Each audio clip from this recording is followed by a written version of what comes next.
Kabanata 1172. Layunin ni Rico Tao. Pagkaalis ni Cyrus sa hotel ng pamilya Tao, wala siyang pakialam sa mga sumunod na nangyari, dahil pakiramdam ni Cyrus na ipinaliwanag niya ang lahat ng napakalinaw. Si Randolph ay isang napakatalino na tao, kaya ano ang susunod niyang gagawin? Si Randolph ay napakamalinaw. Ngunit bago umuwi si Cyrus, nakatanggap siya ng tawag mula kay Randolph. Kuya Cyrus, nagawa ko na ang mga bagay na ipinaliwanag mo sa akin. Sa hinaharap, hindi dapat ipagpatuloy ni Kyle ang panggigipit kay Isabel. Mahinang sabi ni Randolph. Okay, problemahin kita tungkol dito.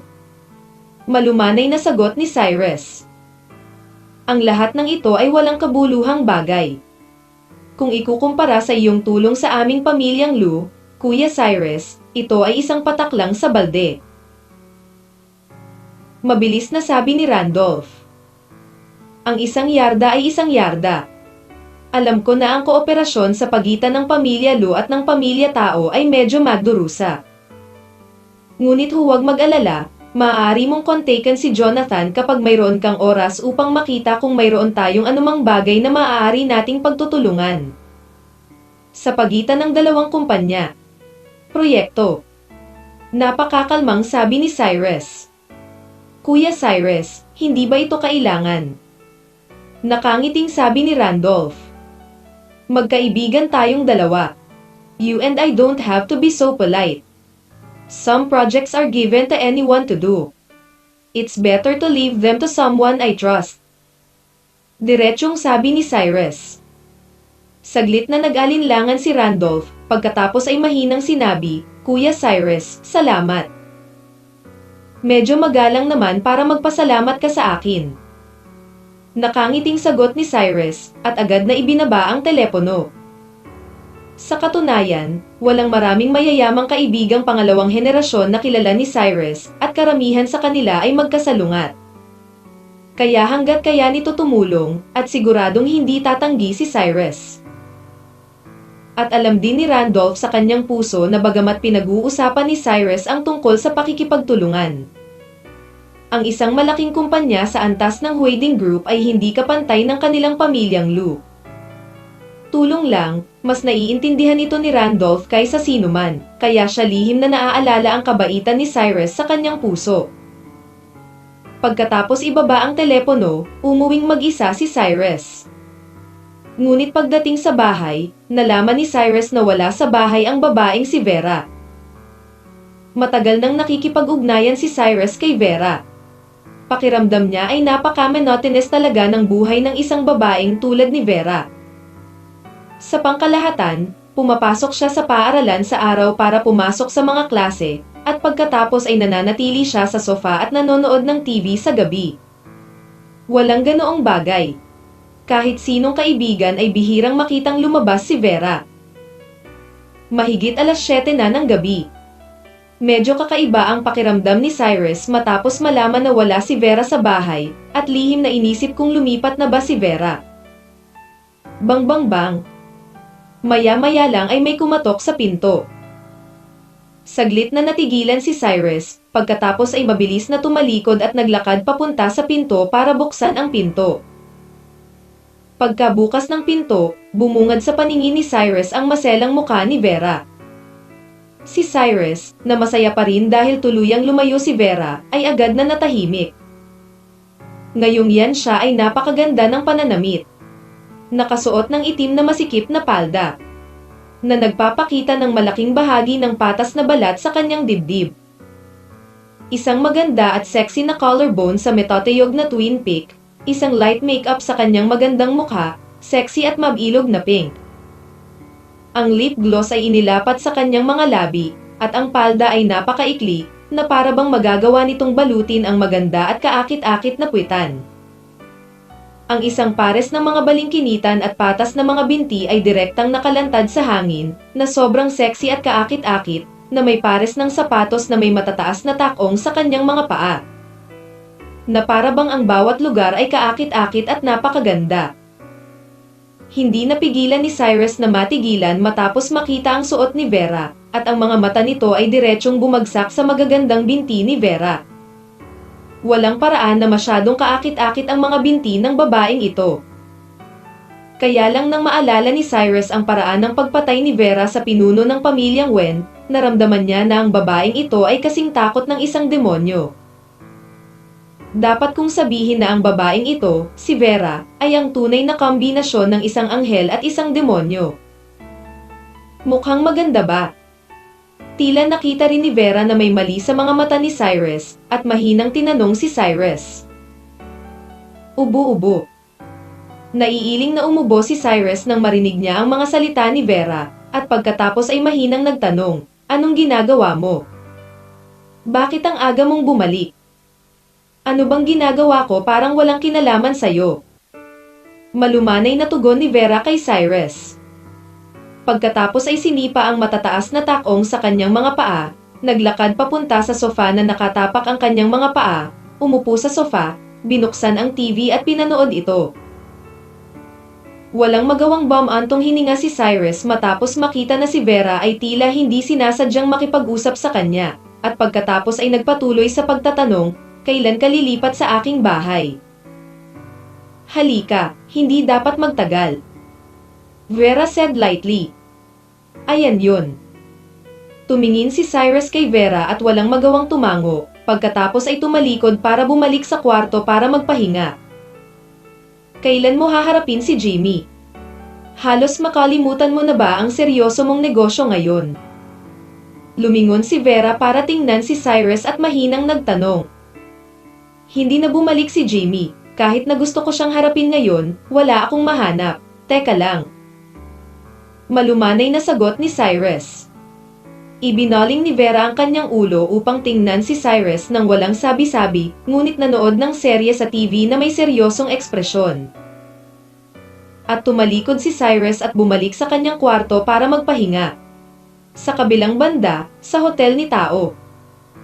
Wala sa mood si Isabel na magdaos ng isang birthday party pagkatapos na dumaan sa affair ni Kyle at Cyrus. Kaya gumawa siya ng random na dahilan at umalis ng maaga, at nakita ng mga bisitang dumating na si Isabel ay umalis na at natural na hindi umalis. Manatili ang kahulugan ng. Ngunit ngayon, tinatayang hindi magtatagal ang insidenteng ito ay lumaganap sa buong lalawigan ng Tianyuan na ito. Sa oras na iyon, malamang na makilala ng mga nasa itaas na antas ng mga tao sa buong lalawigan ng Tianyuan ang isang taong nagngangalang Cyrus. Ang kakayahang gumawa ng malaking kaguluhan sa kaarawan ng pamilya Tao, at ang pag-alis ng hindi nasaktan, ay sapat na para sa isang ordinaryong tao na ipagmalaki habang buhay. Higit pa rito, mayroon ding hindi malinaw na relasyon sa pagitan ni Cyrus at Randolph na ginagawang misteryosong kulay ang pagkakakilanlan ni Cyrus. Dumating si Isabel sa bahay ng kanyang lolo pagkaalis niya sa hotel. Ang lolo ni Isabel, si Rico, ay tiyak na maituturing na isang napakamaalamat na figura sa lalawigan ng Tianyuan. Ngayon, kontrolado na ng pamilya Tao ang hindi bababa sa 10 nakalistang kumpanya, at ang mga asset ay lumampas na sa 10 bilyon. Ngunit si Rico ay palaging may problema sa puso, at ang problemang ito sa puso ay hindi pa siya nakakahanap ng angkop na tagapagmana. Kabanata 1173. Gusto ko talaga. Dalawa lang ang lalaki sa 3 henerasyon ng pamilya Tao, at ang panganay na apo ni Rico ay orihinal na pinalaki bilang tagapagmana.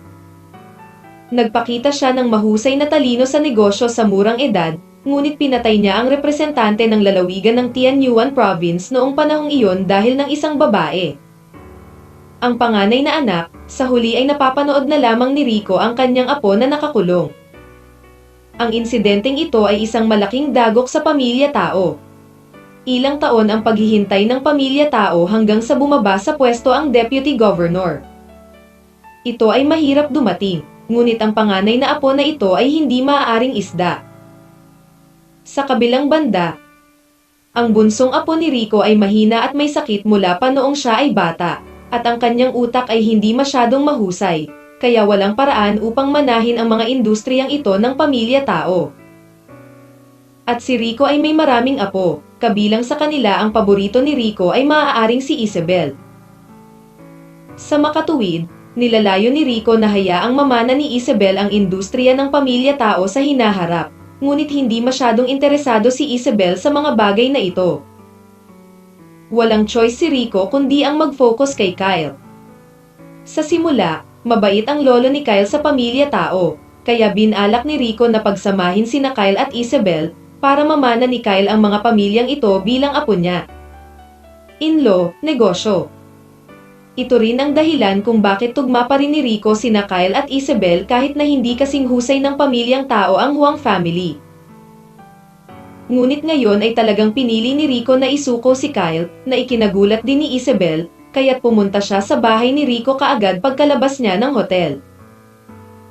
Pagkapasok sa villa, nakita ni Isabel si Rico na nakaupo sa sofa sa isang sulyap, nagmamadaling naglakad at saka ulong, "Lolo, diyan ba ang birthday party?"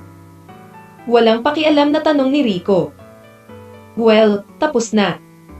Tumingin si Isabel kay Rico at bahagyang tumango. Dahil wala kang anumang nararamdaman para kay Jiming, hindi ka na ipapahiya ni Lolo sa pagkakataong ito. Hindi nalilito si Jiming sa iyong buhay sa hinaharap. Alam na alam ni Rico kung ano ang naririto ni Isabel sa oras na ito, kaya direktang sinabi niya nang walang anumang kalokohan. "Lolo, sumuko ka na ba talaga kay Kyle?" Hindi makapaniwalang tanong ni Isabel. "Oo, sumuko na ako." Bahagyang tumango si Rico, pagkatapos ay ibinaling ang kanyang ulo para tingnan si Isabel, at pagkatapos ay nagpatuloy sa pagtatanong, "Ano ang relasyon mo sa Cyrus na iyon?" "Ano ang relasyon ko kay Cyrus?" Ang mga mata ni Isabel ay kumislap ng kaunting kakaiba pagkatapos marinig ito. "At saka, wala kang dapat itago sa akin. Ano ang relasyon mo nitong Cyrus? Ang dami mong alam tungkol sa Cyrus na ito." Mabagal na sabi ni Rico. Tumayo roon si Isabel at nag-alinlangan ng 2 segundo, pagkatapos ay mahinang sinabi, "Lolo, ordinaryong magkaibigan lang kami ni Cyrus. Nagkita kami sa eroplano. Ordinaryong pagkakaibigan lang kayang gawin niya ito sa'yo." Hindi mapigilan ni Rico na mapangiti. "Anong nangyari kay Cyrus?" Naguguluhang tanong ni Isabel. "Alam mo ba, gaano kalaki ang panganib na dapat gawin ng pamilya Lu para sa pagsang-ayon na makipagtulungan sa ating pamilya tao sa pagkakataong ito? At ang pagtutulungang ito ay walang pakinabang sa pamilya Lu, ngunit nagbago lamang si Randolph dahil sa mga salita ni Cyrus. Sapat na ito para patunayan ang intensyon ni Cyrus para sa iyo, at mapapatunayan din ito na hindi madali ang relasyon ni Cyrus at Randolph."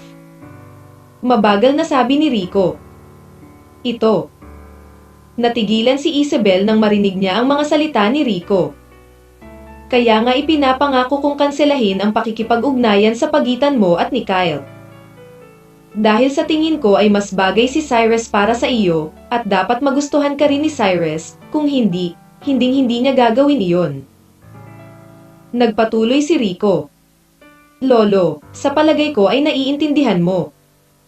Ibinuka ni Isabel ang kanyang bibig para magpaliwanag. "Tsaka, huwag kang mag-alala. Nabuhay si Lolo sa loob ng napakaraming taon. Tiyak na hindi ko maiintindihan ang ilang bagay. Itong Cyrus ay dapat may nararamdaman para sa iyo, kaya sana makasama mo itong Cyrus." Si Rico ay hindi nagsalita ng anumang bagay na walang kaparorokan, sinabi niya ito ng direkta. "Pero paano kung hindi talaga ako gusto nitong si Cyrus?" Sabi ni Isabel na nakakunot ang noo. "Hindi mo pa nasusubukan, paano mo malalaman na hindi ka gusto ni Cyrus?" Bahagyang ngumiti si Rico, at pagkatapos ay nagpatuloy. "Gayun din ang totoo. Alam ni Lolo na mayroon ka ring magandang impresyon sa Cyrus na ito. At napakaganda ng relasyon ni Cyrus kay Randolph. Na nangangahulugan na maaari ka rin niyang pantayan, kaya sa pagkakataong ito, plano ni Lolo na maging isang pang-adultong kagandahan at hayaan kang makasama si Cyrus." Matapos marinig ito, Hindi napigilan ni Isabel na magpakawalan ng isang mapait na ngiti, at pagkatapos ay mahinang sinabi, "Lolo, sa palagay mo ba ay napakasimple ng mga bagay, hindi ako gusto ni Cyrus." Kung hindi ka magkukusa na linawin ang mga bagay-bagay kay Cyrus, paano mo malalaman na hindi ka gusto ni Cyrus? Diretsyong tanong ni Rico. "Lolo, papayagan mo ba akong magtapat kay Cyrus?" Nagtatakang tanong ni Isabel. "Gusto ko lang kasama mo si Cyrus." Walang ekspresyong tugon ni Rico. Tumingin si Isabel kay Rico sa kanyang harapan. Sa sandaling ito, sa wakas ay naunawaan na niya kung bakit masayang isinuko ng kanyang lolo si Kyle. Dahil mas bagay si Cyrus sa posisyon ng manugang ng pamilya tao kaysa kay Kyle. At saka, dapat mo ring malaman na ang ating pamilya tao ay nangangailangan ng isang may kakayahang tagapagmana ngayon. Dahil gusto mo si Cyrus, kung gayon ang lolo ay maaaring magbigay ng pagkakataong ito kay Cyrus, ngunit kung maaari mong samantalahin ang pagkakataong ito ay depende sa iyong sariling kakayahan. Cyrus, kung gayon kahit sino pa ang ayusin ko para sa iyo sa hinaharap, wala kang pagpipilian. Sa sandaling ito, muling kinausap ni Rico si Isabel. "Lolo, paano kung gusto ko si Cyrus? Paano kung hindi ako gusto ni Cyrus?" Walang magawang sigaw ni Isabel. Kung itong Cyrus na ito ay talagang walang nararamdaman para sa iyo, paano niya magagawa ang mga bagay na ito para sa iyo? Kailangan mong magtiwala sa aking paghatol, tiyak na gusto ka ni Cyrus. Sabi ni Rico sa sobrang kumpiyansa na tono. Gusto ba talaga ako ni Cyrus? Matapos marinig ni Isabel ang mga salita ni Rico, isang kakaiba ang sumilay sa kanyang magagandang mata. Obviously, gusto ni Isabel si Cyrus, pero hindi siya sigurado kung gusto siya ni Cyrus. Kung talagang makakasama niya si Cyrus, lahat ng problema ni Isabel ay malulutas. Sa sandaling ito, halatang hindi alam ni Isabel ang gagawin. Hindi nagpatuloy sa pagsasalita si Rico, at piniling tumayo at umalis. Kabanata 1174.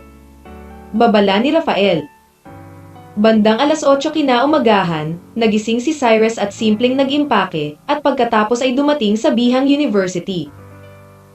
Dahil late na nagising si Cyrus, nagsimula na siya ng klase pagdating niya sa paaralan. Ngunit matagal nang nakasanayan ng mga guro sa paaralan na si Cyrus ay late na dumating at umaalis ng maaga. At baka hindi na rin siya pumapasok sa paaralan ng matagal, kaya without asking more about Cyrus, pinapasok niya si Cyrus sa classroom.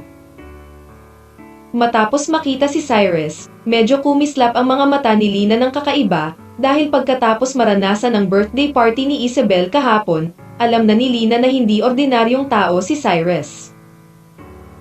Pagka-uwi niya, nagtanong siya tungkol sa pagkakakilanlan ni Cyrus mula sa kanyang ama, ngunit hindi ito nagtagumpay.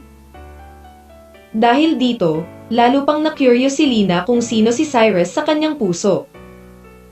Mabilis na lumipas ang oras ng umaga. Ang klase ni Cyrus ay may klase lang sa umaga, kaya pagkatapos ng klase, lahat ay nagsimulang mag-impake at maghanda para umalis. "Cyrus, kain tayo saglit." Nang nag-iimpake na si Cyrus at naghahanda para bumalik, biglang pinigilan ni Benny si Cyrus at nakangiting sinabi kay Cyrus. Natigilan si Cyrus nang marinig niya ang mga salita ni Benny, pagkatapos ay bahagyang tumango at sinabing, "Okay, you can decide the place, I'll treat you today." Naghihintay lang sa mga salita mo. Masayang ngumiti si Benny matapos makitang masayang sumang-ayon si Cyrus.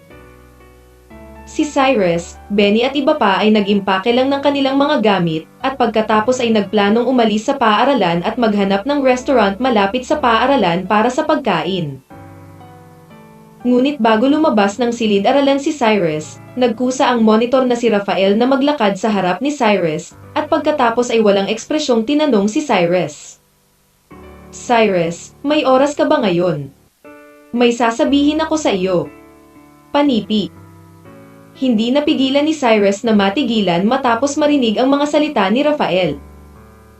Kung tutuusin, matagal na siyang nasa Bihang University, ngunit ito ang unang pagkakataon na nakausap ni Rafael si Cyrus, at napanood ni Cyrus si Rafael. Ang ekspresyon sa kanyang mukha ay parang may mahalagang sasabihin sa kanya si Rafael. Hindi naman masyadong nag-isip si Cyrus, tumango lang siya at pumayag. Si Rafael naman ay binigyan ng matalim na tingin sina Benny, Stephen, at Norvay, saka tumalikod at tumakbo palabas ng classroom. Sinundan din ni Cyrus si Rafael palabas ng classroom. Ano ang hinahanap ng monitor kay Cyrus? Tanong ni Benny kay Stephen na may nagtatakang ekspresyon. Tinatanong mo ako, sino ang tinatanong ko? Walang magawang sagot ni Stephen, at pagkatapos ay nagpatuloy. Ang monitor ng klase namin ay palaging nag-iisa at bihirang makipag-usap sa iba. Sa tingin ko ay may sasabihin siya kay Cyrus sa pagkakataong ito. Hindi ka ba nagsasalita ng kalokohan? Gusto ko lang malaman kung ano ang plano ng squad leader na sabihin kay Cyrus. Walang imik na sabi ni Benny. Hindi ko alam kung ano ang sasabihin, ngunit hindi magandang bagay na makita ang mga mata ng monitor. Bahagyang pinag-aralan ni Stephen ang isang pangungusap. Tumingin si Benny sa likuran ni Cyrus at Rafael, isang kakaibang tingin ang sumilay sa kanyang mga mata, at lihim niyang nahulaan kung sinaktan ni Cyrus si Rafael. Sa kabilang banda, dinala ni Rafael si Cyrus para maghanap ng tahimik na lugar. Kung may gagawin ka, sabihin mo lang. Huminto si Cyrus at tinanong si Rafael. Nilinga ni Rafael ang kanyang ulo upang tingnan si Cyrus, at pagkatapos ay mahinang nagtanong, kilala mo ba si Isabel? Alam. Tumango si Cyrus nang walang anumang pagtatago, ngunit ang ikinagulat ni Cyrus ay natagpuan ni Rafael ang kanyang sarili dahil kay Isabel. Anong relasyon niyo ni Isabel? Tumingin si Rafael kay Cyrus at nagpatuloy sa pagtatanong. Ano ba ang relasyon ko kay Isabel? Parang walang kinalaman sa'yo ah. Walang pakialam na tanong ni Cyrus. Tumingin si Rafael kay Cyrus pataas at pababa, at pagkatapos ay blanko na sinabi, ayokong makipag-usap sa iyo nang walang kapararikan. Hinahanap kita sa pagkakataong ito para balaan ka na mas mabuting layuan mo si Isabel sa kinabukasan. Bakit? Natigilan sandali si Cyrus, at nakangiting tinanong si Rafael. Dahil si Isabel ay nakita na ng isang mayamang pangalawang henerasyon. At ang enerhiya ng mayamang pangalawang henerasyon na ito ay napakapangingilabot, kaya ipinapayo ko sa iyo na lumayo kay Isabel, kung hindi, mamamatay ka ng napakapangit. Napakakalmang sabi ni Rafael. Ang ibig mong sabihin ay Kyle. Mahinang tanong ni Cyrus kay Rafael. Kilala mo pa ba si Kyle? Saglit na natigilan si Rafael. Pagkatapos ay nagpatuloy. Dahil kilala mo si Kyle, nangangahulugan ito na ang relasyon sa pagitan mo at ni Isabel ay talagang hindi simple. Ngunit ang taong tinutukoy ko ay hindi si Kyle ay walang kapantay. Sa kanya. Ang taong tinutukoy ko ay wala sa Bihang o sa China, nasa ibang bansa siya ngayon at babalik sa China sa susunod na taon. Salamat sa paalala mo.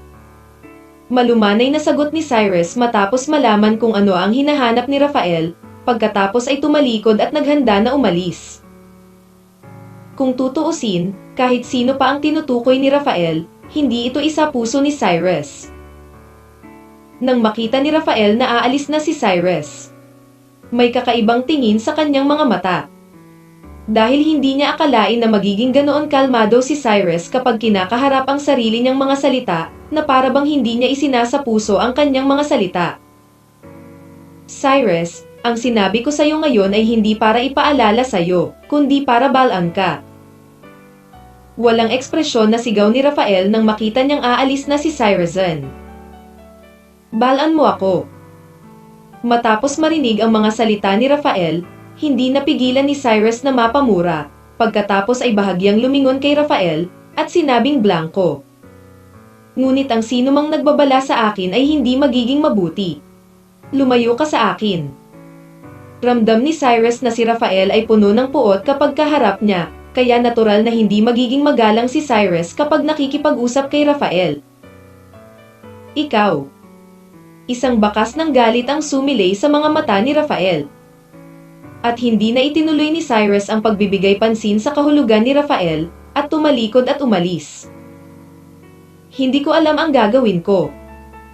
Malamig na sumangot si Rafael, saka tumalikod at umalis. Maya-maya, sumagot si Cyrus kina Benny, Stephen at iba pa. Cyrus, anong hinahanap ka ng monitor kanina? Pagkaraang makita ang pagbabalik ni Stephen, tinanong ni Benny si Cyrus ng napaka-curious. Maliit na bagay. Napaka-perfunctorily na sagot ni Cyrus. Pagkatapos ng lahat, ayaw niyang isali sina Benny, Stephen at iba pa sa kanyang mga gawain. Wala ba talagang mali? Bakit pakiramdam ko may mali sa squad leader ngayon? Kung may sasabihin ka sa akin, matutulungan kita for sure. Seryosong tumingin si Benny kay Cyrus at sinabing, Kabanata 1175. Pagtatapat. Don't worry, wala naman talagang gagawin. Tere, kain na tayo dali. May gusto ka bang kainin? Walang magawang sabi ni Cyrus. Balita ko may bagong barbecue restaurant na nagbukas sa tabi ng school natin. Parang ang sarap. Gusto mo bang subukan? Nakangiting sabi ni Stephen. Tumango si Cyrus nang hindi nag-iisip. Nakakainip para sa aming mga lalaki na pumunta sa hapunan o tawagan si Marv, Michelle, at ang iba pa. Napaisip sandali si Benny at sinabing, Casual. Mahinang sabi ni Cyrus. Then tatawag ako. Nakita ni Benny na pumayag si Cyrus at mabilis na kinuha ang kanyang mobile phone at tinawagan si Michelle at iba pa. Pagkalipas ng ilang minuto, dumating si Michelle at iba pa sa pintuan ng silid-aralan ni Cyrus. Si Michelle ay nakasuot ng puting maikling palda ngayon, at napaka-sexy at maganda pa rin ang hitsura niya. Siguradong maituturing itong isang diyosa sa bihang university ang existence, Marie at iba pa ay mas mababa sa harap ni Michelle. Gayunpaman, nalaman ni Cyrus na talagang naroon si Marie, at tila napakalapit niya kay Benny. Naalala ni Cyrus ang huling beses na sinabi ni Benny na nakipaghiwalay na siya kay Marie, ngunit ang estado ng dalawa ay dapat na magkasama ngayon. Hindi na nagtanong pa si Cyrus. Matapos makitang dumating na ang lahat, tumakbo siya palabas ng paaralan. At si Michelle ay sumunod sa likod ng lahat at tumingin sa likod ni Cyrus na may pag-aalalang tingin. Kung tutuusin, alam ni Michelle na ang pagkakakilanlan ni Cyrus ay hindi simple sa napakaraming tao, at ang iba pang mga tao ay walang ideya tungkol sa pagkakakilanlan ni Cyrus sa lahat. Matuto. Naglakad sina Cyrus, Benny at ang iba pa patungo sa gate ng paaralan habang nag-uusap. Bakit ang daming tao sa harapan? Sa sandaling ito, biglang sumigaw si Marie. Matapos marinig ang mga salita ni Marie, lahat ay nagtaas ng ulo at tumingin sa posisyon sa harap nila, at nalaman na mayroon talagang isang malaking grupo ng mga tao sa gate ng paaralan sa oras na ito. Dapat kung ano ang nangyari, let's go and see. Natural, hindi pa kakawala ni Benny ang magandang pagkakataon na panoorin ang saya, kaya kinaladkad niya si Cyrus at ang iba pa. Pagkaraan ng ilang sandali, si Cyrus at ang iba pa ay dumating sa gate ng paaralan, at pagkatapos ay nagawa nilang sumiksik sa harap ng karamihan ng may matinding pagsisikap. Nang makita ni Cyrus ang batang babae na nakatayo sa gitna ng karamihan, siya ay natigilan, dahil ang babaeng ito ay walang iba kundi si Isabel. Napakaganda ng Isabel ngayon, nakasuot ng mahabang itim na palda. Ang tela ng palda ay mukhang napakalambot, at may biyak sa gilid ng hita. Matayog ang kambal na taluktok, ang itim na buhok ay nakapulupot sa taas para ipakita ang perya leeg, at ang mga paa ay nakatapak sa isang pares ng mataas na takong. Ang buong tao ay tila hindi kayang ilarawan bilang kat-anji tangi at sexy. Sobrang ganda, no wonder ang daming nanonood. Matapos makita si Isabel, hindi napigilan ni Benny ang buntong hininga sa loob. Kung tutuusin, masasabing top-notch woman si Isabel sa family background, body, appearance. Kahit saan man siya magpunta, maakit siya ng maraming atensyon. Normal na bagay din ito. Sa oras na ito, tila may hinihintay si Isabel, panakanakang nakatingin sa oras sa kanyang telepono. Tumingin si Cyrus kay Isabel, at biglang nagkaroon ng masamang premonition sa kanyang puso, kaya ibinulong niya si Benny at ang iba pa. Ano, maghapunan tayo. Sandali lang, tingnan natin kung ano ang nangyayari. Diretsyong sagot ni Benny. Oo, dapat may nangyayari sa napakaraming tao dito. Tila ayaw umalis ni Stephen, lumingon siya at sinabi kay Cyrus. Nag-aalala si Cyrus na baka hinahanap siya ngayon ni Isabel.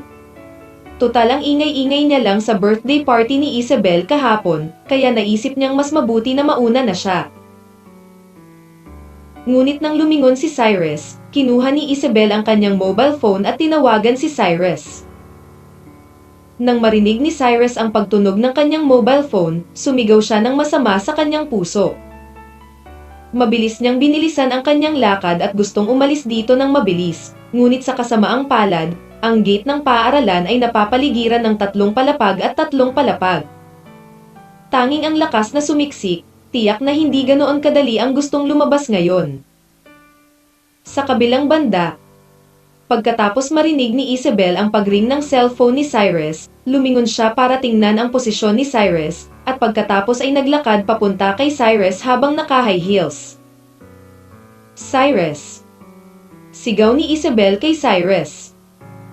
Nang marinig ni Cyrus ang mga salita ni Isabel, isang bakas ng kawalan ng kakayahan ang sumilay sa kanyang mga mata, dahan-dahan siyang lumingon kay Isabel, at nakangiting nagtanong, bakit ka nandito?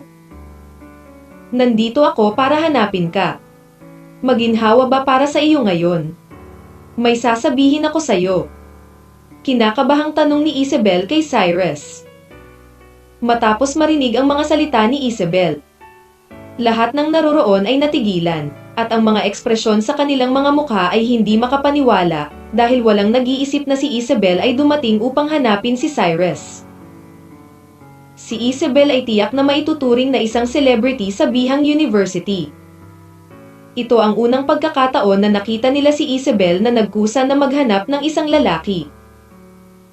Kaya pagkatapos lang ng mga salita ni Isabel, halos lahat ng naroroon ay nakatutok kay Cyrus, at ang ilan ay nagsimulang bumulong kung sino si Cyrus. Sa oras na ito, alam ni Cyrus na sa wakas ay nangyari na ang pinakakinakaabalahan niya, kaya nag-alinlangan siya sandali at pagkatapos ay mahinang sinabi kay Isabel. Ano? Anong kinalaman mo sa akin? Baka sumama ako sa hapunan. Mga kaibigan ko mamaya. Naramdaman ni Cyrus na kung talagang aalis siya kasama si Isabel ng ganito. Tinatayang mas magiging curious ang mga estudyanteng ito ng Bihang University sa relasyon nila ni Isabel. Kaya mas mabuting sabihin ng direkta kay Isabel at hayaan ang mga mag-aaral na magpresenta.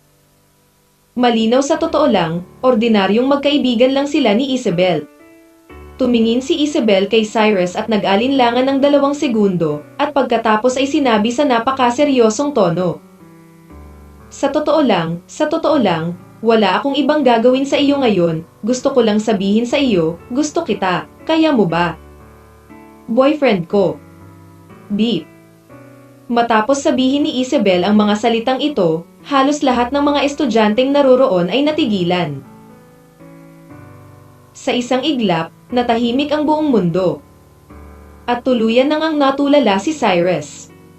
Blanko niyang tinitigan si Isabel na nasa harapan niya. Dagdag pa sa pagkagulat ang ekspresyon ng mukha nito. Hindi niya akalain na natagpuan siya ngayon ni Isabel para sabihin sa kanya ang tungkol dito. Kabanata 1176. Tanggihan. Buong gabi itong pinag-isipan ni Isabel pagkatapos ng pag-uusap nila ni Rico kahapon, napakalinaw niya kung ano ang ibig sabihin ni Rico. Kung hindi niya kayang samantalahin ang pagkakataon ni Cyrus ngayon, tiyak na ipapakasal siya ng pamilya-tao sa iba sa hinaharap. Si Isabel mismo ay may gusto kay Cyrus. At ang pagpapakasal kay Cyrus ay tiyak na 10,000 beses na mas mahusay kaysa sa pagpapakasal sa iba, kaya hindi payag si Isabel na pakasalan ng isang taong hindi niya gusto. Ngayon ay si Cyrus na ang tanging pagkakataon niya. Sa wakas ay binitawan ni Isabel ang kanyang pagpapahalaga sa sarili pagkatapos ng mahabang panahon na mag-isip. Handang magkusa na hanapin si Cyrus para umamin at ipaglaban ang sarili niyang kaligayahan. Ngunit maaaring hindi alam ni Isabel kung gaano kahanga-hanga ang kanyang pag-amin. Noong una ay binalak ni Isabel na sabihin ito kay Cyrus ng pribado. Ngunit ngayon lang pagkatapos sabihin sa kanya ni Cyrus na sabihin dito, naramdaman niya na dapat ay mapahiya si Cyrus na sabihin ito sa harap ng napakaraming tao, kaya sasabihin niya iyon. Sentence ngayon lang. Sandaling tulala ang lahat ng estudyanteng naroroon. Walang nag-iisip na si Isabel ang magkukusa na magtapat sa isang batang lalaki. At nagtapat siya sa harap ng napakaraming tao sa tarangkahan ng Bihang University. Ito ay talagang hindi katanggap-tanggap. Hindi mabilang na mga tao ang nakatitig sa posisyon ni Cyrus, tao ng may dilat na mga mata, hindi alam kung paano ilarawan ang kanilang nararamdaman. Si Benny, Stephen at ang iba ay parang nakakita ng multo. Lumaki na sila at tulala. Walang nakakaintindi sa kanilang nararamdaman sa sandaling ito. Noong una, akala nilang lahat ay ordinaryong magkaibigan lang sina Cyrus at Isabel, ngunit walang nag-akala na si Isabel ang magkukusa para umamin kay Cyrus. Dumadaan lang si Rafael, ngunit nang marinig niya ang mga salita ni Isabel, hindi niya maiwasang tumigil at tumingin sa kinatatayuan ni Cyrus. Mukhang hindi niya inaasahan ang ganoong sitwasyon. Siyempre, ang pinaka-nagulat sa oras na ito ay si Cyrus. Dahil orihinal na inakala ni Cyrus na si Isabel ay natagpuan ang kanyang sarili ngayon upang pasalamatan siya para sa mga bagay na ginawa niya kagabi. Kaya pinili niyang hayaan si Isabel na sabihin ito ng direkta. Ngunit hindi inaasahan ni Cyrus na si Isabel ay nagpaplanong magtapat sa kanyang sarili, at umamin siya ng walang babala na naging dahilan upang mas komplikado ang orihinal na simpleng bagay. Sino ang batang lalaki na ito? Oo, bakit hindi ka nagkita sa school natin? Paano mai-inlove si Isabel sa batang ito? Ano ang mga pakinabang ng batang ito? Hindi ko talaga alam kung ano ang iniisip ni Isabel. Napakaraming mayamang pangalawang henerasyon ang hindi pumili, talagang nahulog sila sa isang ordinaryong batang lalaki. Oo, narinig ko na marami sa mayayamang pangalawang henerasyon sa ating Bihang University ang humahabol kay Isabel. Nagsimulang mag-usap ang mga estudyanteng naroroon sa mahinang boses. Kung tutuusin, wala nang balitang mas nakakagimbal pa sa pangyayaring ito. Tinatayang malapit ng kumalat ang insidenteng ito sa buong Bihang University, at ito rin ay magiging Bihang University. Ang pinaka-nakakabigla, bagay tungkol sa kolehiyo. Si Isabel, ang panganay na babae ng pamilya tao, ay hinanap ng hindi mabilang na mga lalaki, ngunit ngayon ay hinahabol niya ang isang napaka-ordinaryong batang lalaki. Tila isa itong eksenang lumalabas lamang sa mga drama sa TV. Hindi ko talaga alam kung ano ang iniisip ni Isabel. Nasaan ang lalaking ito? Oo, hindi ba maguguluhan si Isabel? Ang mga lalaking naroroon ay tumingin kay Cyrus ng may selos, dahil naramdaman nila na ang isang taong tulad ni Cyrus ay hindi karapat-dapat kay Isabel. Pero hindi rin nila inisip, paano kaya ang isang batang lalaki na kayang gumawa ng inisyatiba ni Isabel na ipahayag ang kanyang sarili ay isang ordinaryong tao? Kapag nabunyag na ang tunay na pagkakakilanlan ni Cyrus, magiging sapat na para gawing slag ang buong pangalawang henerasyong mayaman sa Bihang City. At si Cyrus ay nakatayo doon na tulala, hindi alam kung paano haharapin ang kasalukuyang sitwasyon ng ilang sandali. Ito ang unang pagkakataon na nagkusa si Isabel na magtapat sa isang lalaki. Bagamat kalmado pa rin siya ngayon, talagang kinakabahan siya sa kanyang puso. Cyrus, gusto mo ba akong maging boyfriend? Nagkusa si Isabel na tanungin si Cyrus matapos makitang matagal na hindi nagsasalita si Cyrus. Tumingin si Cyrus kay Isabel pataas at pababa, at saka mahinang sinabi, "I'm sorry, may girlfriend na ako. Hindi ko maipapangako sa iyo." Beep. Sa isang iglap, natahimik muli ang lahat ng naroon. Ang mga salita ni Cyrus ay tila mas nakakagulat at hindi ka panipaniwala kaysa sa inisyatiba ni Isabel na umamin kay Cyrus noon. Nararamdaman ng lahat na ang lahat ng ito ay parang panaginip na talagang hindi totoo. "Cyrus, masyado kang mayabang." Tumingin si Benny sa kinatatayuan ni Cyrus at napalunok, hindi alam kung paano ipahayag ang kanyang nararamdaman. Nagkusa si Isabel na umamin kay Cyrus, ngunit tinanggihan muli ni Cyrus. Walang makapag-isip kung ano ang magiging plot. "Isabel, sino ang taong iyon? Kapag nakasama ko na si Isabel, makakapagligtas ako ng hindi bababa sa 50 taon ng pakikibaka. At direktang magkaroon ng isang bagay na hindi makukuha ng ordinaryong tao sa buong buhay nila." Hindi pa banggitin ang hitsura, anyo at figure ni Isabel ay pawang antas ng Diyosa, walang makakatanggi, tamang babae si Isabel. May mali ba sa utak ng batang ito? Oo, tinanggihan niya talaga si Isabel. Ano ang iniisip niya? May mali siguro sa utak ng taong to. Kahit may girlfriend ka, pwede kang makipaghiwalay ng diretsyo. Hindi ako naniniwala na may mas perpektong babae pa sa mundong ito kaysa kay Isabel. Ang mga taong naroroon ay nagsimulang muling magsalita sa mahinang boses. At tila hindi inaasahan ni Isabel ang ganoong sitwasyon, naluluha ang maganda niyang mga mata. Bamulong siya. "Cyrus, may girlfriend ka na, hindi ba?" "Well, I have a very good relationship with my girlfriend, kaya hindi kita makakasama, pero naniniwala ako na makakahanap ka ng mas bagay para sa iyo sa hinaharap." Mahinang sabi ni Cyrus kay Isabel. "Pero mahal lang kita." Wala nang pakialam si Isabel sa kahihiyan, at sumigaw sa sobrang excited na tono. Nang marinig ni Cyrus ang mga salita ni Isabel, isang bakas ng kawalan ng kakayahan ang sumilay sa kanyang mga mata, at pagkatapos ay mahina niyang sinabi, "Maraming tao dito, pag-usapan natin ito sa ibang lugar." Ayos ito. Mabilis na tumango si Isabel, at pagkatapos ay nagkusa na buksan ang pinto at pumasok sa kotse. Pagkaraan ng ilang sandali ay nag-alinlangan. Sinundan ni Cyrus si Isabel sa kotse. At hindi nagtagal ay nawala ang dalawa sa kotse sa gate ng Bihang University, naiwan ang isang malaking grupo ng mga estudyante na hindi alam kung ano ang nangyayari. "Anong nangyayari dito?" Lumingon si Marie kay Benny, at tinanong si Benny na may pagtataka. Matapos marinig ang mga salita ni Marie, nakita ni Benny ang kawalan ng kakayahan sa kanyang mga mata, at sinabi sa mahinang boses, "Hindi ko alam kung ano ang nangyayari ngayon." Kabanata 1177. Kailangan mong bumawi sa akin.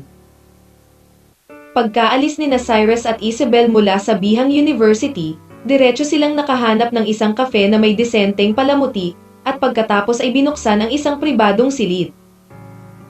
Matapos ipasok ang kahon, inayos ni Cyrus ang kanyang mga emosyon, at pagkatapos ay mahinang sinabi kay Isabel, "At saka, sa palagay ko ay hindi pa tayo matagal na magkakilala, at hindi mo ako masyadong kilala, kaya hanapin mo ngayon. Dapat may iba pang dahilan sa pag-amin ko, di ba?" Biglang nagangat ng ulo si Isabel at sinulyapan si Cyrus matapos marinig ang mga salita ni Cyrus.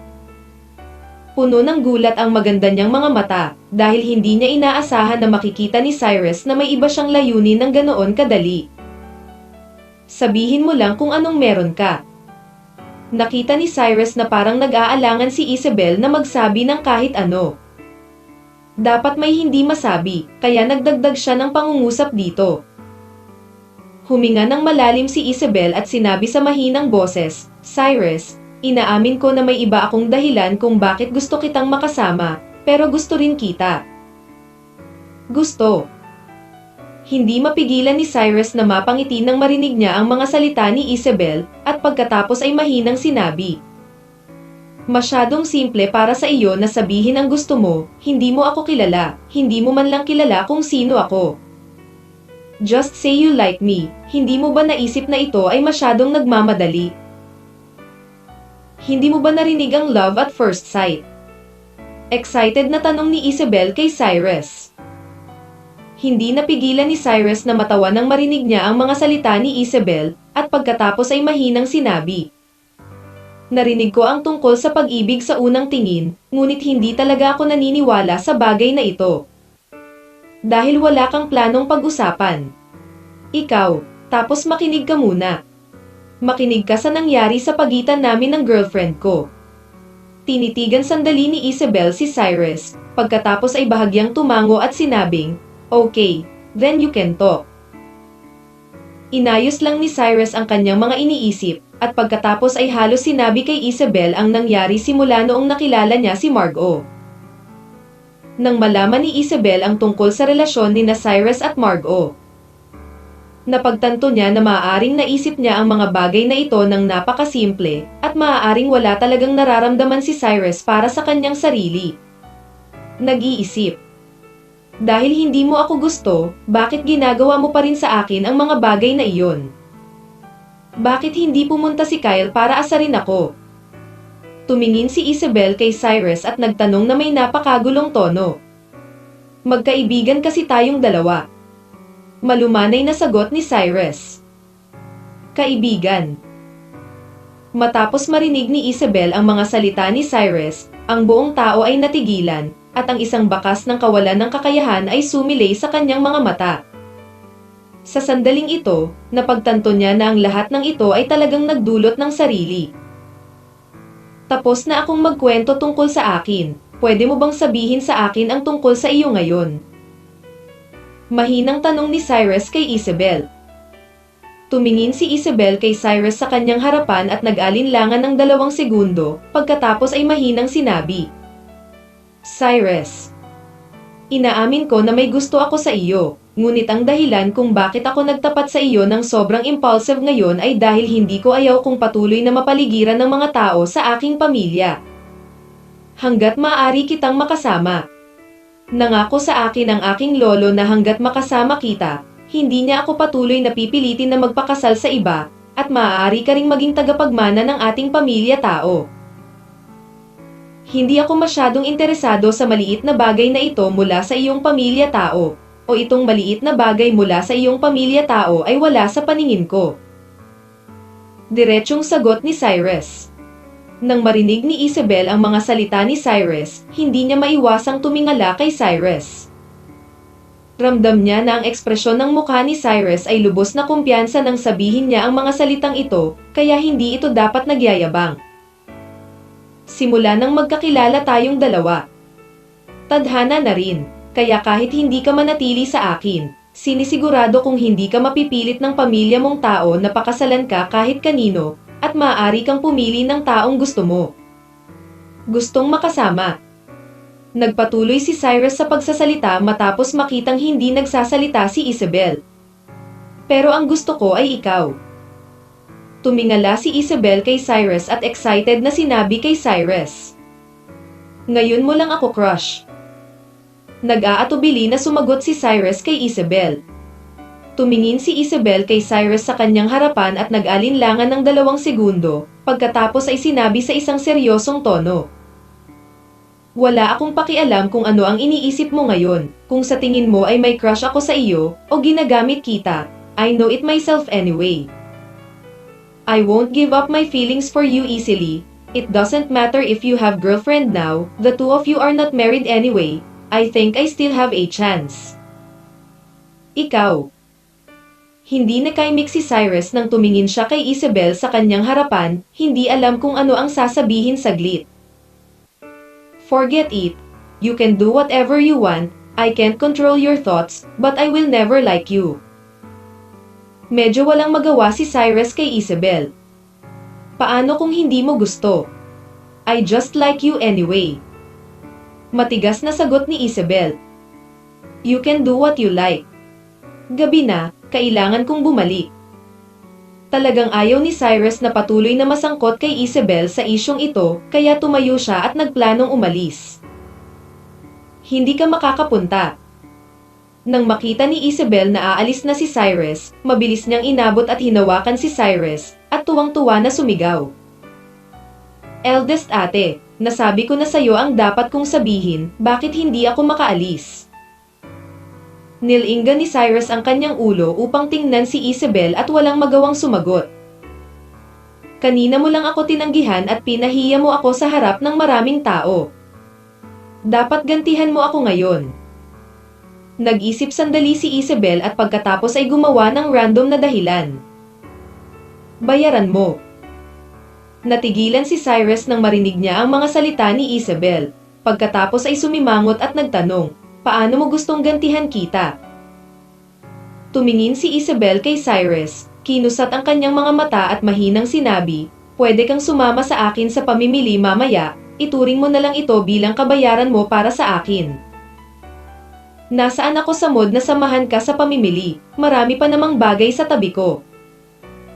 Sabi ni Cyrus na nakakunot ang noo. Hindi, kailangan mong sumama sa akin sa pamimili ngayon, kung hindi, hindi kita pababayaan. Hinawakan ni Isabel ang braso ni Cyrus at tuwang-tuwa na sumigaw. Tumingin si Cyrus kay Isabel at nag-alinlangan ng 2 segundo, pagkatapos ay mahinang sinabi, okay, pero hindi masyadong mahaba. Ayos ito.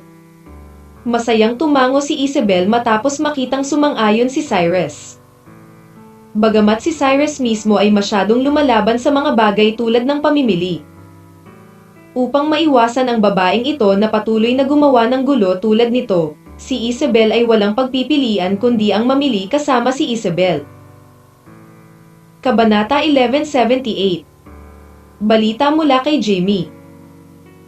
Sinamahan ni Cyrus si Isabel sa isang komersyal na kalye sa Bihang City sa isang buong hapon, nagtrabaho bilang isang kuli para sa iba ng walang kabuluhan, at sa wakas ay umuwi. Ngunit nang pumasok si Cyrus sa elevator, isang maliit na puting kamay ang hamarang sa pinto ng elevator, at isang anino ang pumasok sa elevator. Walang kamalay-malay na tiningnan ni Cyrus ang dilag na pumasok sa elevator. Siya ay may maselan at magandang mukha na may kaunting makeup, nakasuot ng purong puting t-shirt sa itaas na katawan. Ang 2 taluktok sa kanyang dibdib ay matayog, nagbibigay sa mga tao pakiramdam na handa ng lumabas. Direktang nakalantad sa hangin ng isang pares ng maong shorts, balingkinitan at patas na mga binti, at isang pares ng sandalyas na may mataas na takong ang nasa paa. Ang buong tao ay mukhang maselan at maganda. Cyrus. Excited na sigaw ng dilag matapos makita si Cyrus. Nagkataon lang, kakaalis mo lang sa trabaho. Nakangiting sagot ni Cyrus. Ang magandang babae na lumitaw sa elevator sa oras na ito ay walang iba kundi si Johanna, ang magandang kapitbahay na sinagip ni Cyrus sa Nansion Club. Matapos makita si Cyrus, si Johanna ay namula sa kanyang magandang mukha, at ang ekspresyon ng kanyang mukha ay medyo kinakabahan din. Pagkatapos ng lahat, ang kanyang katawan ay nakita ni Cyrus at 2 lang ang tao sa elevator sa oras na ito. Kaya sila lang ni Cyrus ang nasa elevator. Normal lang ang kabahan. Oo, kakaalis lang ng trabaho. Tumingin si Johanna kay Cyrus at marahang tumango. Nga pala, dapat ay nagtatrabaho ka sa lugar ni Marites kamakailan, di ba? Ano ang pakiramdam mo sa trabaho? Nasasanay ka pa ba? Nag-alinlangan sandali si Cyrus at pagkatapos ay tumingin kay Johanna at nagtanong. Medyo madaling ibagay. Maganda ang pakikitungo ni Boss Lin sa akin, at napakataas ng sweldo niya. Assistant na ako ni Boss Lin. Kinakabahang tugon ni Johanna, pagkatapos ay tumingin kay Cyrus at nagpatuloy. Cyrus, maraming salamat sa bagay na ito, kung hindi dahil sa ipinakilala mo sa akin ang napakagandang trabaho, hinding-hindi ko magagawa hanapin mo ang ganitong gawain. Bakit ba ang bait-bait mo sa akin? Maliit na bagay lang sa akin, hindi mo na kailangang seryosohin. Nakangiting sabi ni Cyrus. At tumingin si Johanna kay Cyrus at nag-alinlangan ng 2 segundo, at pagkatapos ay mahinang tinanong si Cyrus. Cyrus, mayroon talagang isang bagay na lagi kong pinag-uusisa. Anong problema? Mahinang tanong ni Cyrus. Who the hell are you? Bakit ang bait ni Miss Lin sa akin? Pakiramdam ko ay hindi karapat-dapat ang aking kakayahan sa mga sahod na ito. Tumingin si Johanna kay Cyrus at nag-alinlangan ng ilang segundo, pagkatapos ay seryosong tinanong si Cyrus. At bahagyang ngumiti si Cyrus nang marinig niya ang mga salita ni Johanna, at pagkatapos ay mahinang sinabi, si Marites ay aking empleyado, at ako ang amo ni Marites. Ano? Agad na nanlaki ang mga mata ni Johanna matapos marinig ang mga salita ni Cyrus, at ang ekspresyon sa kanyang mukha ay labis na nagulat. Ding-dong. Maya-maya lang ay bumukas ang pinto ng elevator. Lumabas si Cyrus sa elevator matapos makitang dumating na siya, at pagkatapos ay mahinang sinabi. Nakauwi na ako, maaari kang pumunta sa akin o tumawag sa akin kung mayroon ka sa hinaharap. Ayos ito. Tumingin si Johanna kay Cyrus at tumango sa kawalan. Sa sandaling ito, mukhang walang reaksyon si Johanna dahil sa pagkagulat sa pagkakakilanlan ni Cyrus. Pagkalabas ni Cyrus sa elevator, inilabas niya ito at binuksan ang pinto at saka pumasok sa bahay. Pagkapasok, nakita ni Cyrus na nakaupo pa rin si Vera sa sofa at nanonood ng TV na may napakaseryosong ekspresyon sa mukha. Kumain ka na ba? Saglit na nag-alinlangan si Cyrus at mahinang tinanong si Vera sa sofa. Huwag kumain, pamayat. Malumanay na sagot ni Vera, pagkatapos ay lumingon kay Cyrus at mahinang sinabi, hindi ko inaasahan na magiging kaakit-akit ka at si Isabel talaga ang nagkusa na umamin sa iyo. Sinabi ko sa iyo na ang bagay na ito ay walang kinalaman sa akin. Paano mo nalaman? Naglakad si Cyrus sa gilid ni Vera at nakakunot ang noo na nagtanong. Nagdulot ng malaking kaguluhan ang pag-amin ni Isabel sa iyo. Alam kong normal lang yun, di ba? Vera said lightly. Dahil alam mo ang lahat, hindi ba alam ng lahat sa paaralan? Walang magawang sabi ni Cyrus.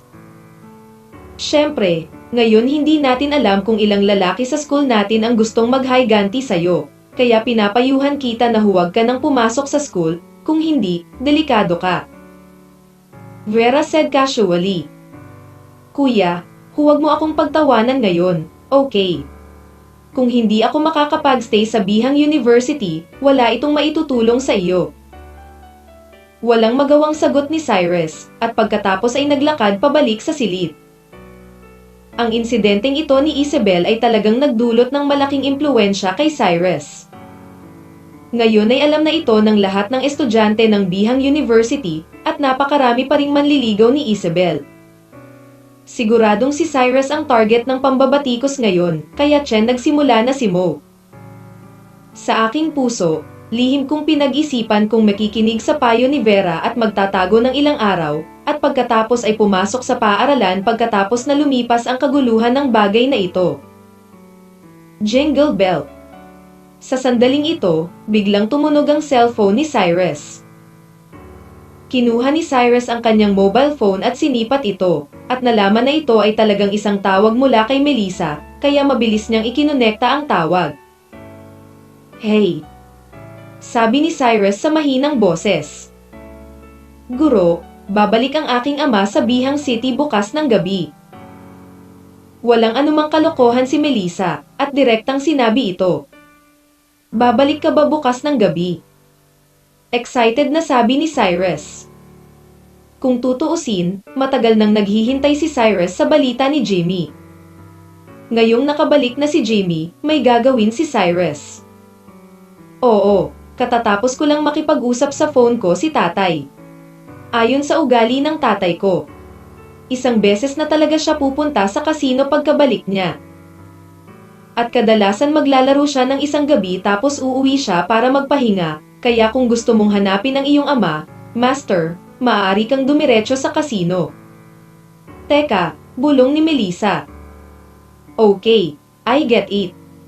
Ipadala mo sa akin ang lokasyon ng kasino at ang eksaktong oras na babalik ang iyong ama. Tumango si Cyrus at sinabi, Okay. Mabilis na sumang-ayon si Melissa at pagkatapos ay ibinaba ang telepono. Ilang sandali pa, nakatanggap si Cyrus ng text message mula kay Melissa. Ano ang ikinatutuwa mo? Nakita ni Vera na may mali sa mukha ni Cyrus at hindi niya maiwasang tanungin ng mahina si Cyrus. Sa wakas nakabalik na si Jimmy. Nagmamadaling sabi ni Cyrus kay Vera. Talaga. Nang marinig ni Vera ang mga salita ni Cyrus, ang ekspresyon sa kanyang mukha ay tila medyo nasasabi. Kung tutuusin, ang talagang pinapahalagahan ni Vera ay ang pakikitungo sa mga taong nakikitungo sa mga mangangalakal na pilak, at wala siyang masyadong pakialam kay Cyrus sa mga pribadong gawain. Siyempre totoo, hindi pwedeng magkamali ang tawag sa akin ni Melissa. Sagot ni Cyrus sa mahinang boses. Kabanata 1179. Lumapit si Vera at kinuha ang telepono ni Cyrus. Pagkatapos ay tumingin sa oras at lokasyon sa itaas, lumingon at mahinang sinabi kay Cyrus, pagkalipas ng napakatagal, sa wakas ay nakagawa ka na ng seryoso. Kuya, anong ibig mong sabihin dyan? I've been doing serious business, okay.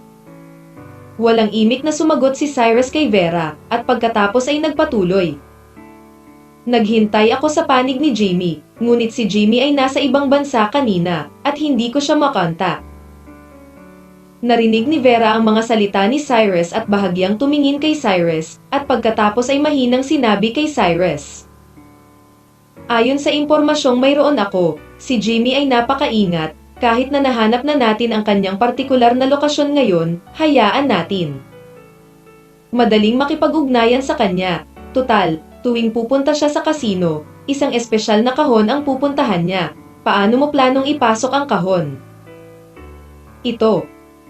Ang mga mata ni Cyrus ay kumislap sa pag-aalinlangan nang marinig niya ang mga salita ni Vera. Sa katunayan, pinag-isipan din ni Cyrus ang tanong na ito. Ngayon, bagamat alam ni Cyrus ang kasino na pupuntahan ni Jimmy, maraming mga kahon sa kasino na iyon. Hindi madali para kay Cyrus na malaman kung aling kahon si Jimmy sa. Kung gayon, madaling takutin ang ahas. Naisip ito ni Cyrus at sa wakas ay itinoon niya ang kanyang mga mata kay Vera. Anong nakikita mong ginagawa ko?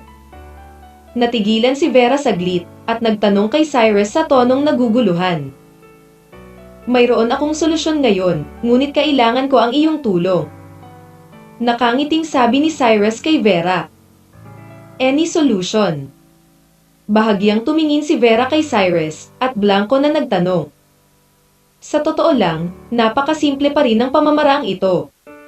Kung gusto kong makipag-ugnayan kay Jimmy, hindi madali, ngunit napakadali para sa iyo na makipag-ugnayan kay Jimmy. Kung tutuusin, napakadaldal ni Jimmy. Pwede tayong dalawa. Sa kasino at hintayin siya, at pagkatapos ay hayaan mong mapansin ka niya, sa kasong ito, dapat siyang magkusa na dalhin ka sa kahon, at pagkatapos ay magtulungan tayong dalawa. Ano sa palagay mo? Nakangiting sabi ni Cyrus. Hindi ako pupunta. Yan hindi niya gustong direktang tanggihan ang diskarte ni Cyrus. Bakit? Tanong ni Cyrus na may nagtatakang ekspresyon matapos siyang makitang tuwang-tuwa siyang tinanggihan ni Vera. Walang dahilan, ayoko lang pumunta. Tumingin si Vera kay Cyrus at mahinang sinabi. Kung ganoon, ayaw mong makipag-deal kay Jimmy, di ba? Ayaw mong makipag-deal sa mga silver merchant, di ba? Matuwid na tanong ni Cyrus kay Vera. You know so many beautiful girls, can you just find anyone to help you? Bakit mo ako pinakawalan? Nagpout si Vera at medyo hindi nasisiyahang sinabi. Maaari bang ikumpara sa iyo ang maliliit na babaeng kilala ko? Wala pang 1/10,000th ang sukat at hitsura mo. Tsaka ang galing mo kaya walang panganib, pero ang mga babaeng kilala ko ay mga ordinaryong tao. Paano kung may mangyari? Mangyayari. Mabilis na paliwanag ni Cyrus. Ibig sabihin mas maganda ako sa kahit sinong babaeng kilala mo. Napakurap si Vera nang marinig niya ang mga salita ni Cyrus at nakangiting tinanong si Cyrus. Siyempre. Mabilis na tumango si Cyrus nang hindi nag-iisip tungkol dito at pagkatapos ay nagpatuloy. Talagang ikaw ang pinakamagandang babae na nakita ko. Sa tingin ko hanggat kumikilos ka, walang lalaking hindi kayang harapin. Then sa tingin mo maganda ako o maganda ang fiancé mo? Tumingin si Vera kay Cyrus at nagpatuloy sa pagtatanong. Siyempre maganda ka. Inilabas ni Cyrus ang kanyang mga ngipin at nakangiting sinabi kay Vera. Sa oras na ito, para tumulong si Vera, maaari lamang niyang piliin na magsinungaling laban sa kanyang puso. Totoo o peke? Nakangiting tanong ni Vera. Siyempre totoo, mas maganda ka sa fiancé ko. Seryosong tumango si Cyrus. HMPH, halos pareho lang, then I'll try to help you once this time. Vera was very satisfied nang marinig niya ang sagot ni Cyrus, kaya tumango siya bilang pagsang-ayon. Nang makitang pumayag si Vera, dali-daling umupo si Cyrus sa tabi ng sofa at nagsimulang kausapin si Vera tungkol sa mga detalye ng kanyang plano. Masyadong maingat si Jimmy, kaya dapat maging ganap na handa si Cyrus na mahanap si Jimmy, kung hindi, kapag nabigo ang planong ito, hindi magiging ganoon kadaling mahanap si Jimmy sa hinaharap. Sa oras na ito, si Cyrus ay may maraming kriminal na impormasyon tungkol kay Jimmy. Kung gusto ni Cyrus na pabagsakin si Jimmy, ito ay napakasimple. Ngunit ang tunay na layunin ni Cyrus ay makipag-ayos kay Jimmy at pagbabantaan si Jimmy sa mga bagay na ito, kaya kailangan ni Cyrus na humanap ng opportunity para makipag-ayos kay Jimmy mag-isa.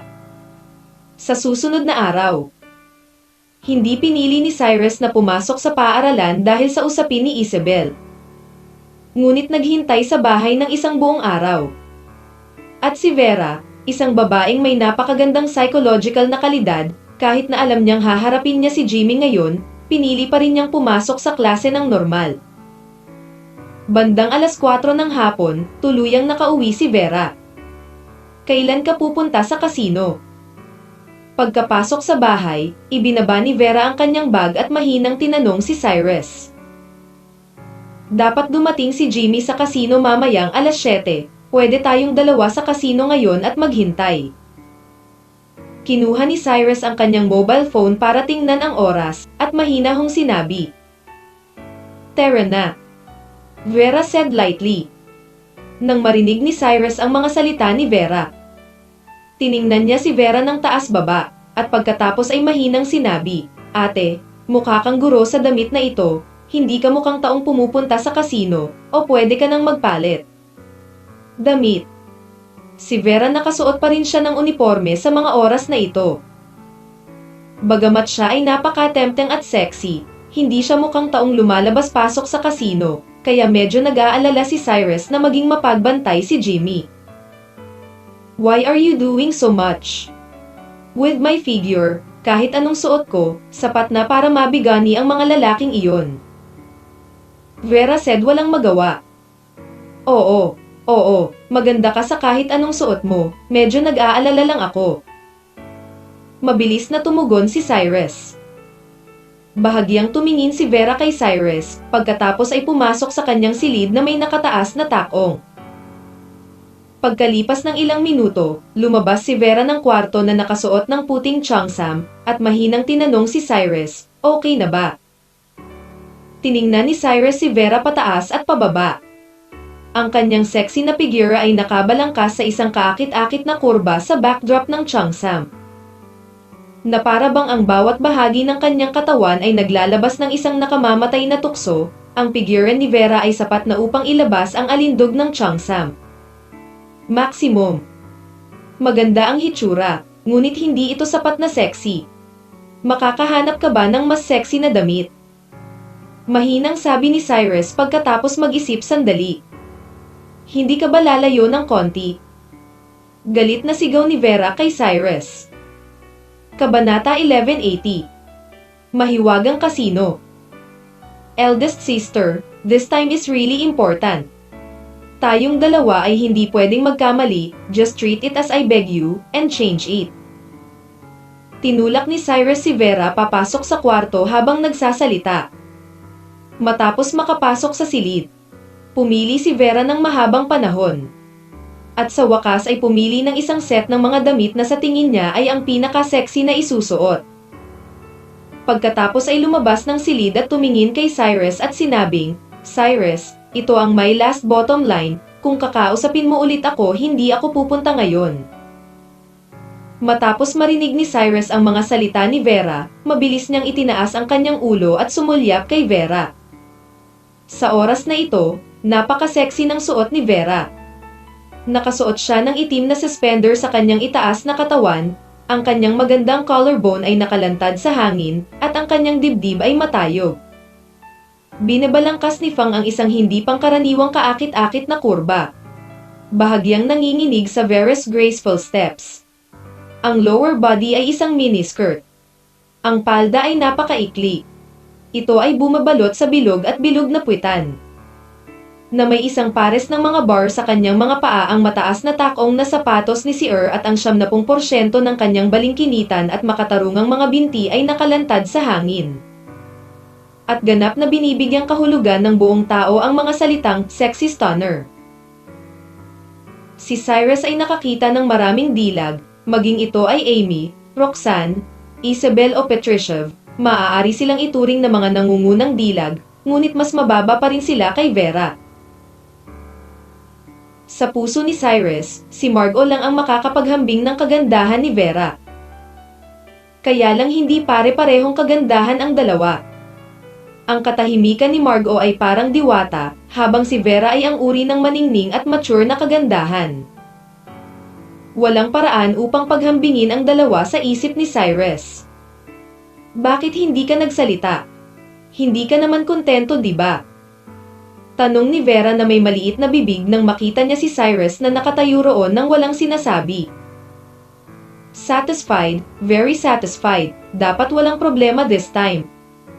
Tuwang-tuwang sabi ni Cyrus kay Vera. HMPH, malapit na.